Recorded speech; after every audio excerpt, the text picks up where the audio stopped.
vou chamar aqui a Ana Gabriela Mendes Braga, que é professora de Direito da Universidade Estadual Paulista, da Unesp, em Franca, chefe do Departamento de Direito Público.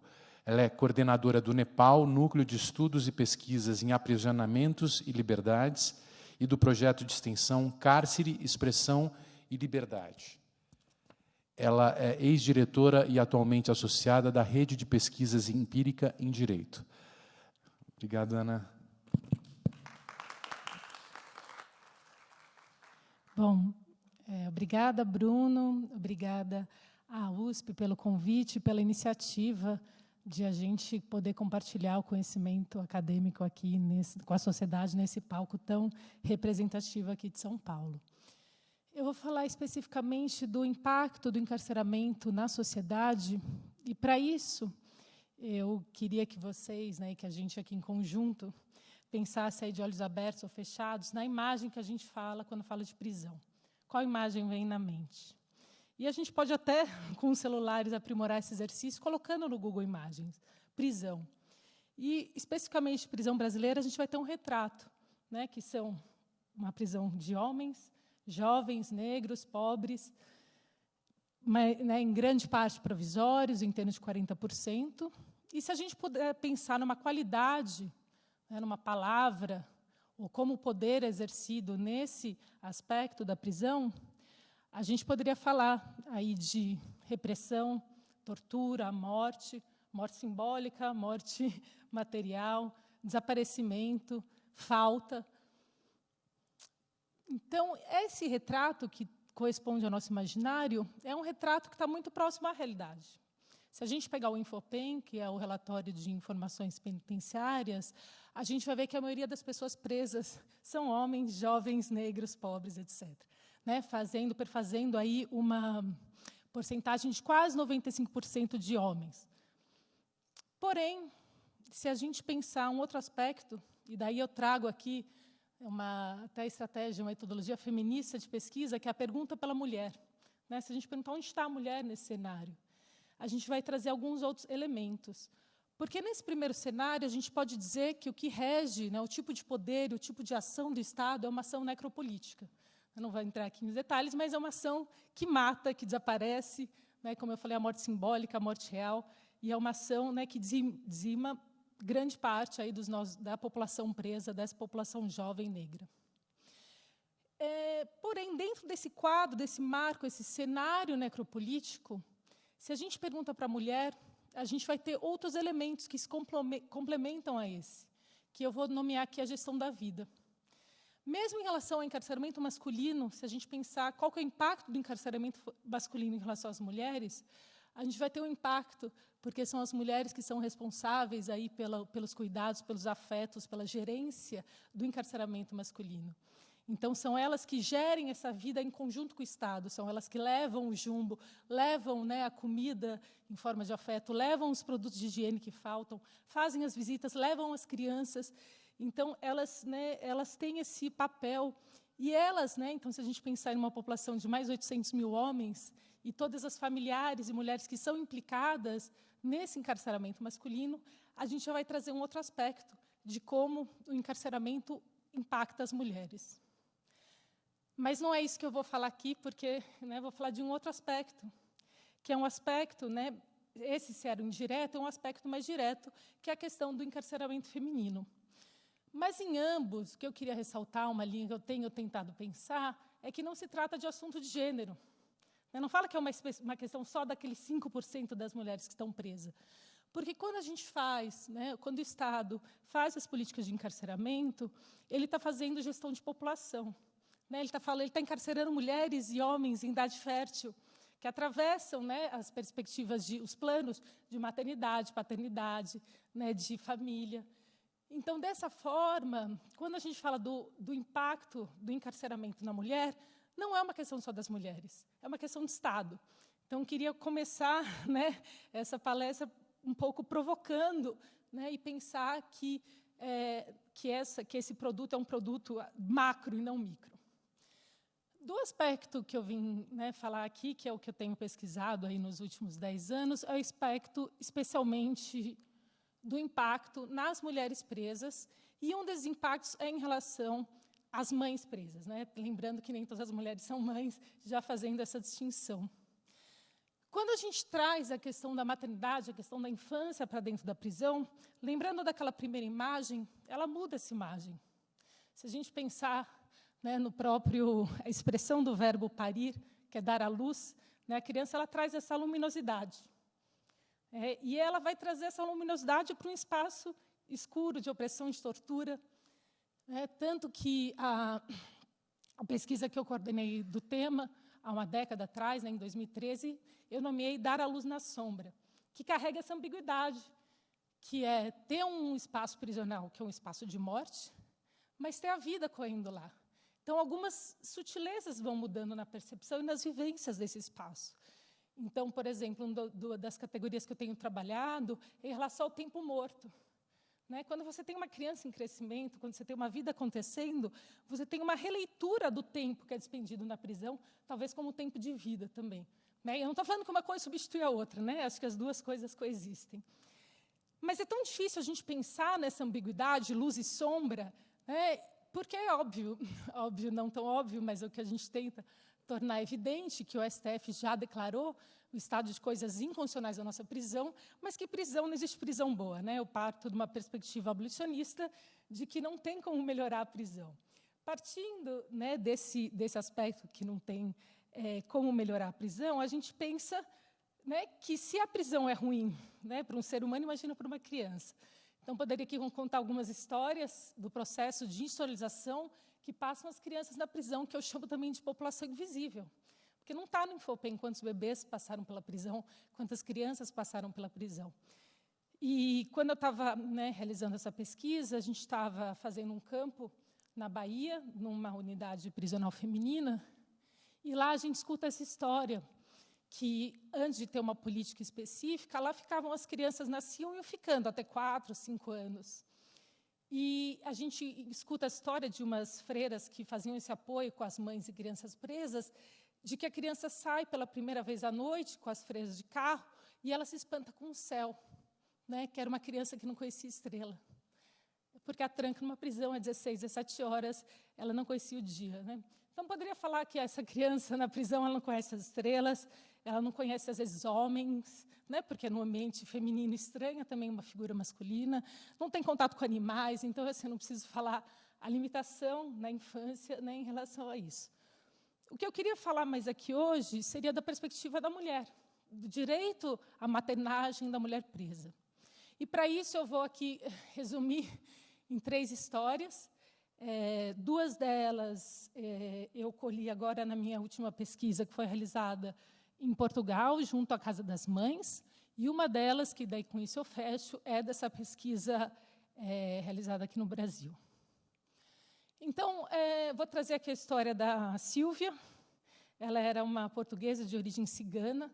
Quando a conheci na prisão, ela tinha 28 anos. E ela fala assim para mim na entrevista, ela fala, Ana, minha vida daria um livro. E até pergunto a ela, né, se ela teria vontade, etc., porque ela conta, né, primeiro, ela é presa num momento em que, né, a gente, como mulher, se identifica em que ela estava ganhando uma autonomia em relação ao marido, então ela estava inserida numa cultura cigana também, né, machista, em que as mulheres, né, geralmente não estudam, tem uma tradição de casar cedo. E ela casa com esse marido aos 12 anos, e, no momento que ela é presa, ela me conta que ela estava em ascensão de autonomia, que ela tinha conquistado o direito de usar calça, né, coisa na tradição não pode, de cortar o cabelo, de dirigir. E ela estava, inclusive, indo fazer uma cirurgia plástica, que era o sonho dela, fazer aquela cirurgia plástica, e ela foi presa nesse momento, e ela foi presa grávida. E ela já tinha 2 crianças na rua. E quando ela vai presa, e ela na entrevista depois ela me detalha isso, ela me conta um pouco da própria história dela, né?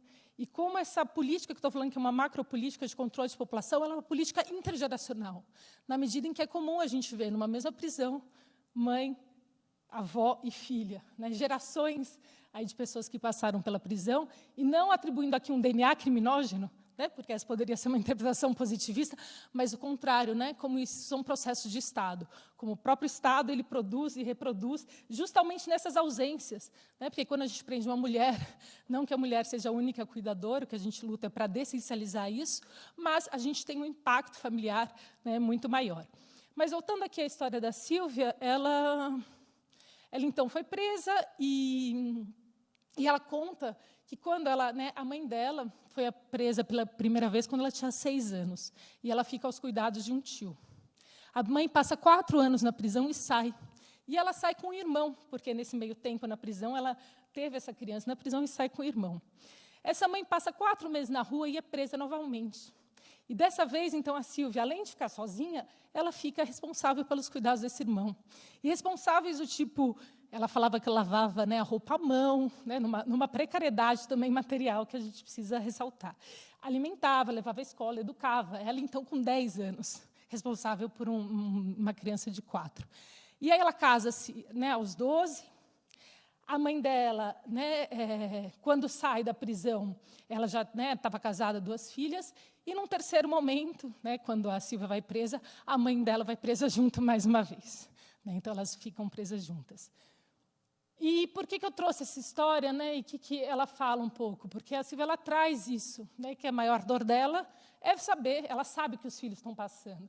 E ela relata que o filho mais novo tinha 6 anos quando foi preso e que ela dava muito mimo a ele, e que era uma criança, né, que acho que eu tenho uma criança de 6 anos, ele ainda não fazia tudo sozinho, não tinha autonomia. E a maior dor dela era isso, né, de deixar esse filho lá fora. E um paralelo também, o irmão dela, que é esse que ela criou e que viveu a vida toda aí na ausência da mãe ou de outro cuidador, ele vira rapper, e uma das principais músicas dele chama Vida Madrasta. Né, diz muito também dessa questão da maternidade e de como, né, ele ficou solto aí na vida. Mas o impacto da prisão ele não se dá só em relação a os bebês, né, e as crianças pequenas. Ele também fala em relação às mães que são, né, das crianças maiores, que a gente também fala pouco.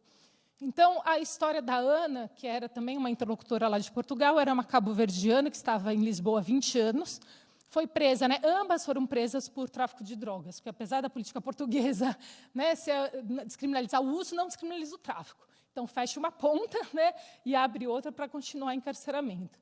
E a Ana, nesse caso, ela foi presa e ela tinha 3 filhos, uma de 21, um de 17, um de 15. E a crise que ela estava tendo lá, e ela vivia na prisão com uma de 4, que tinha, né, com deficiência, então tinha necessidade de medicação e tratamento especial.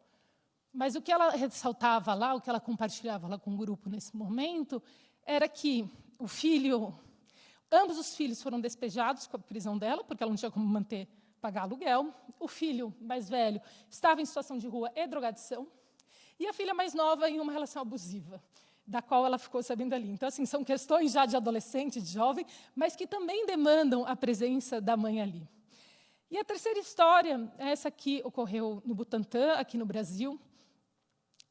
Lá tem a Casa da Mãe, tinha uma política, ali onde as mães, as gestantes, né, e recém-mães, até os bebês 6 meses ficavam.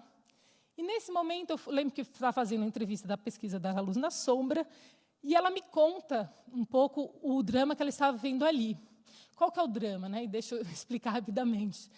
No Brasil, né, o que acaba acontecendo é que a lei garante que a mãe fique com o bebê no mínimo 6 meses. No mínimo, né? Mas por conta de rotatividade de vaga, esses 6 meses acabam sendo o máximo.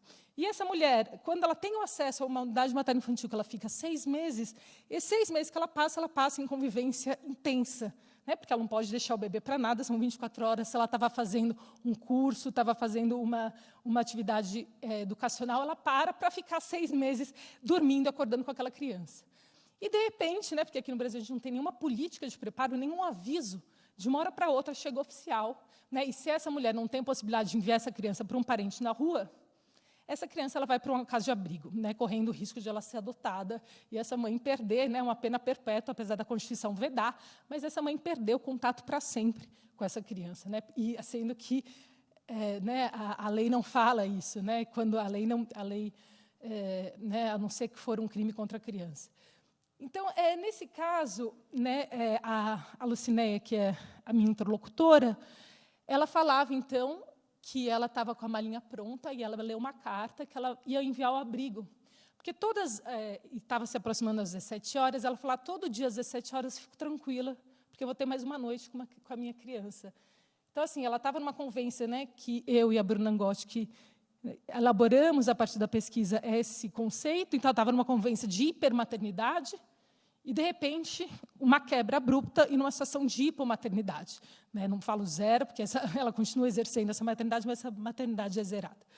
Então, nesse sentido, né, esse contraste entre hiper e hipomaternidade é o que produz aqui no Brasil. E ela falava, né, ela escrevia uma carta de cortar o coração porque ela contava dos hábitos desse bebê. Ela estava enviando esse bebê porque ela não sabia para onde ia essa criança. Então, ela escrevia, olha, se ela chorar, dá a naninha. Assim, era uma carta muito, muito delicada e muito trágica. Mas, então, dentro dessas questões que eu estou colocando, e são muitos paradoxos, a gente parece que tem que responder a uma questão. Né?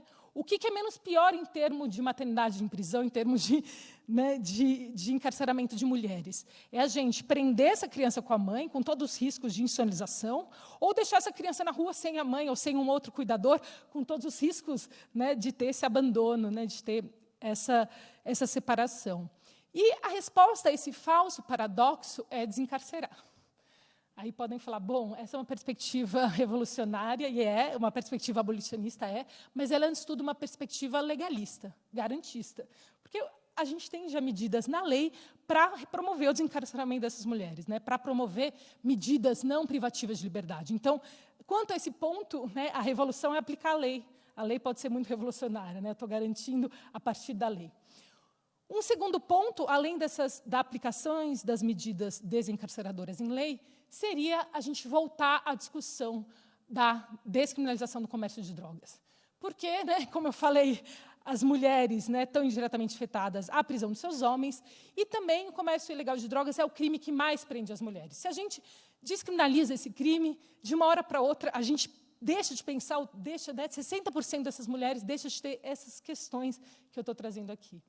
E, por último, né, como eu não poderia deixar de falar, tem a discussão que está, hoje é o dia aí da luta latino-americana e caribenha pela descriminalização do aborto.